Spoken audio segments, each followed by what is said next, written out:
So, you stumble upon a job posting that catches your eye and decide to check it out. But then, you realize that some companies have really unrealistic expectations for their candidates, which can be quite frustrating. In this video, we'll be sharing 6 of our biggest pet peeves in the hiring process. When it comes to talent acquisition, a lot of emphasis is placed on the candidate experience. This is because top-notch companies understand that the way they handle the hiring process can be the deciding factor in attracting or losing out on top talent to their competitors. So, what exactly is the candidate experience? It's simply the experience that candidates have from the beginning to the end of the hiring process. Unfortunately, some employers are out of touch with the job market and don't prioritize providing a positive candidate experience. But in a job market where candidates have options, you're not going to put up with subpar talent acquisition or a bad candidate experience. You'll simply look elsewhere for better opportunities with companies that value their candidates. Let's dive into some of the frustrating things that employers require during the interviewing process. But before we start, if you want to see more videos like this, be sure to hit that subscribe button. And don't forget to turn on notifications so you don't miss any future posts. We are also curious to know if you've experienced any of these issues yourself. So leave a comment below and tell us about it.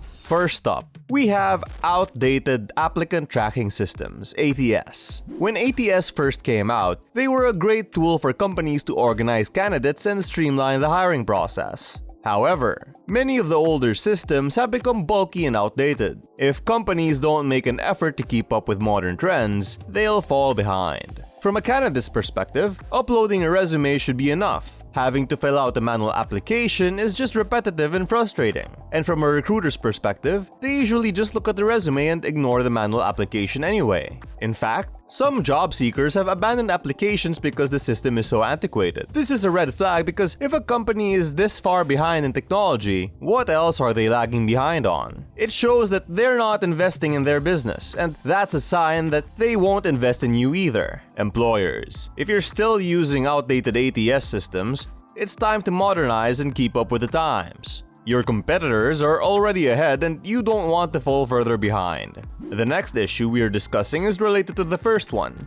It's outdated systems that require you to create an account. When you're actively job searching and applying to multiple jobs at once, the last thing you want to do is set up an account for each application.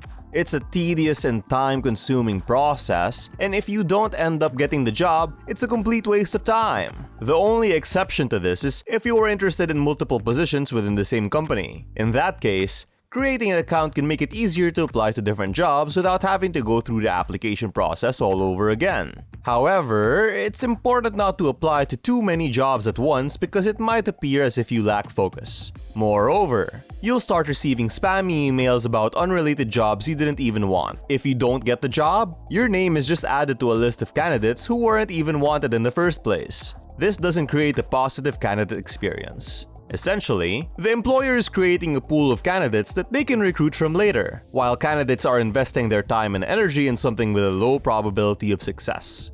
Some companies have mastered the art of talent acquisition, allowing candidates to apply with just a few clicks. However, some companies still require a cover letter, which is an outdated practice. With social media tools like LinkedIn, companies can easily find out what they need to know about the candidate. Besides, recruiters are too busy to read every cover letter that comes their way, making it a pointless exercise for candidates. Another challenge candidates face is companies that require specific industry experience. Often, candidates have transferable skills that could make them rock stars in a different industry. Unfortunately, many employers miss out on potential talent by focusing on industry experience rather than skill set. This limits their talent pool unnecessarily and doesn't guarantee that the candidate will perform well in the role. Next off, another issue that candidates face is when employers ask for previous salary information. This is often an illegal question because it's not a reflection of a candidate's worth in the current market. Plus, if an employer undervalued your services in the past, it shouldn't affect your current salary. So, it's best to steer clear of companies that ask for this information during the application process.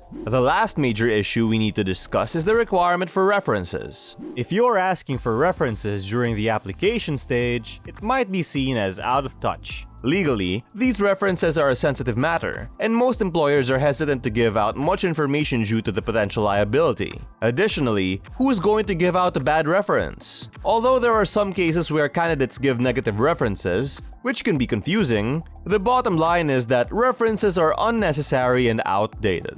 So, we've covered 6 of the most frustrating things that employers put candidates through during the interview process. But there are more out there. These practices can give you insight into a company's culture and values, which is important if you're looking for a good employer. If you want to learn more about identifying red flags and assessing employers from the get-go, check out our video on 10 signs you're in a toxic work culture.